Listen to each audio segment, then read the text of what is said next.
여러분 안녕하세요. 반갑습니다. 롤입니다. 오늘은 지난 시간에 이어서 웨어울프 두 번째 시간인데요. 제가 저번 주에 이제 첫 번째 시간에 이 이야기를 했었는데 이 이야기를 안 해드렸더라고요. 네. 물론 이제 제가 이 웨어울프 바이 나이트 영화가 공개가 된다는 것을 알고 있어서 하려고 했었는데 실제로 댓글을 달아주신 분이 계세요. 사실 이분은 되게 오래전부터 이런 캐릭터를 해달라고 계속 말씀을 해주신 분인데 제가 그때마다 잘 못해드렸어요. 제가 아무래도 이제 개봉하는 영화나 또 공개되는 어떤 드라마나 약간 이런 부분들에 좀 더 집중해서 하다 보니까 사실 이렇게 때가 안 맞아서 못했었는데 이번에 이 영화가 공개된다는 것을 알고 이 영화 하면 좋겠다 이렇게 생각을 하던 차에 댓글이 달려서 바로 결정하였습니다. 웨어울프 잘 한 것 같아요. 저도 웨어울프에 대해서 사실 막 그렇게 잘 아는 것은 아니었지만 저는 그냥 웨어울프가 있다 이 정도만 알고 있었어요. 근데 웨어울프가 등장하고 쭉 다 같이 따라가다 보니까 되게 재밌더라고요. 굉장히 매력적인 캐릭터예요. 저번 시간에는 웨어울프, 늑대 인간의 모습에서도 인지 능력을 갖게 되면서 끝이 났습니다. 또 새로운 스토리들이 펼쳐지지 않을까 싶은데 다음 이야기들이 더 궁금해지거든요. 그래서 바로 웨어울프 두 번째 시간 같이 들어가 보도록 하겠습니다. 같이 가볼까요? 웨어울프는 때로 범죄에 맞서 싸우기도 했는데요. 뉴욕에서 빌런을 쫓다가 서로 오해를 하는 바람에 아이언맨과 싸우기도 했었습니다. 불행히도 보름달이 뜨는 밤이면 잭의 마음보다 늑대의 마음이 더 강하게 작용을 했습니다. 잭은 보름달이 뜰 때 자신이 탈출하지 못하도록 방을 설계해서 자신을 가둬두기도 했습니다. 잭은 자신의 문제를 해결하기 위해 LA의 연구원인 닥터 칼 말러스를 찾아갔습니다. 말러스는 실험기계를 이용해 잭의 의지를 파괴하려 했는데요. 스파이더 우먼이 나타나 잭을 도와주었고 자신을 속인 말러스에게 복수합니다. 잭은 말러스로 인해 증상이 더 심해졌는데 웨어울프로 변하는 것에 대한 통제력을 완전히 잃게 됩니다. 또 귀와 입이 더 길어졌고 척추가 더 구부러졌으며 다리가 늑대같이 형태도 변했습니다. 스커일러 벨리알이 이끄는 악마 숭배 집단이 사탄 의식을 치르기 위해 잭을 잡으려고 했습니다. 웨어울프를 제물로 바치고 그의 피를 수혈하면 스스로 웨어울프가 될 것이라고 믿은 것이었죠. 거의 1년 가까이 잭은 그 악마 숭배 집단으로부터 도망쳐 다녔습니다. 잭과 문나이트는 악마 숭배 집단에게 잡혔고 문나이트의 도움으로 탈출에 성공합니다. 잭은 문나이트와 함께 악마 숭배 집단과 맞섰고 그들을 쓰러뜨리고 홀로 떠납니다. LA로 돌아온 잭은 웨어울프가 시간이 갈수록 점점 더 강해지고 있음을 깨닫게 됩니다.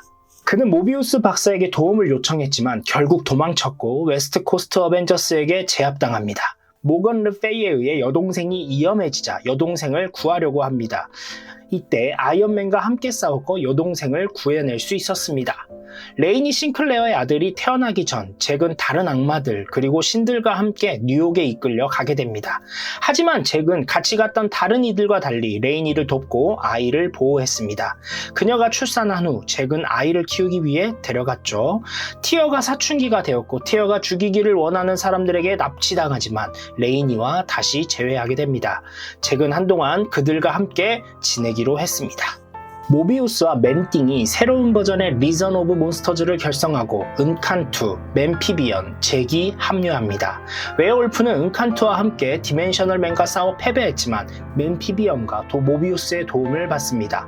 엘사 블러드스톤은 감염된 몬스터들을 사냥하고 다녔고 몬스터를 쫓다가 몬스터 메트로폴리스로 텔레포트되어 리전 오브 몬스터즈를 만나게 됩니다. 잭은 엘사와 함께 지옥에 가게 됐고요. 이성을 잃은 몬스터들에 대한 정보를 얻을 수 있었습니다.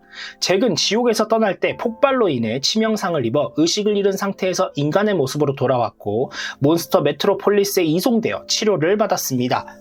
사건을 모두 해결한 후 엘사와 함께 잭은 떠납니다. 피어리스 디펜더스를 해체시키기 위한 에이전트 베놈이 조직한 인터벤션에 잭이 합류합니다. 여기서 잭은 실제로 짧은 기간이었지만 엘사 블러드스톤과 교제했음이 밝혀집니다. 머크스 포 머니가 해체된 후 몬스터 메트로폴리스로 돌아온 데드풀은 잭이 그의 아내인 퀸 시클라와 함께 한 침대에 있는 것을 보게 됩니다. 데드풀은 조용하게 벽에 붙어있는 골동품 총을 들어 잭을 가리켰죠. 시클라는 자신 옆에 있는 한 안전할 것이라고 잭을 안심시켰습니다. 하지만 데드풀은 재빨리 잭의 머리를 날려버렸고 죽은 듯 했으나 라이칸 스로피 덕분에 살아남을 수 있었습니다. 제게 머리는 다시 자라서 굉장한 동안의 얼굴을 갖게 됩니다. 오늘 웨어울프 두 번째 시간이었는데요. 저번 시간까지만 해도 사실 디즈니 플러스에서 한국에서는 공개가 안 됐었어요. 바로 이 영화죠. 웨어울프 바이 나이트. 그런데 그 사이에 바로 14일날 공개가 됐습니다. 제가 바로 또 그 영화를 봤거든요. 진짜 재밌더라고요. 이 시그널 음악부터 완전 강렬했습니다. 그때부터 이미 재미를 느꼈습니다. 네, 한 50분, 55분 정도 되는 굉장히 짧은 영화였는데 이 또 임팩트 있게 또 짧게 만들어내서 더 재미가 있었던 것은 아닌가 싶습니다. 블러드스톤과 이 웨어울프가 굉장한 인연을 가진 캐릭터들이기 때문에 이 블러드스톤 가문에 대한 이야기가 나왔을 때 웨어울프가 왜 있을 수밖에 없었는지 딱 알 수 있었고요. 그리고 또 맨띵과 웨어울프가 또 같은 팀으로 코믹스에서 굉장히 활약을 많이 했었기 때문에 맨띵과 웨어울프가 친구라는 것도 굉장히 이해가 되는 부분이었습니다. 사실 이 마블 코믹스를 베이스로 한다고 하지만 어떤 그런 캐릭터적인 부분 그리고 관계적인 부분을만 가지고 와서 이 영화가 만들어진 것 같아요. 엘사 블러드스톤과 앞으로 웨어울프가 어떤 또 스토리를 이어나갈지 그런 부분들이 굉장히 좀 기대가 되고 궁금하기도 합니다.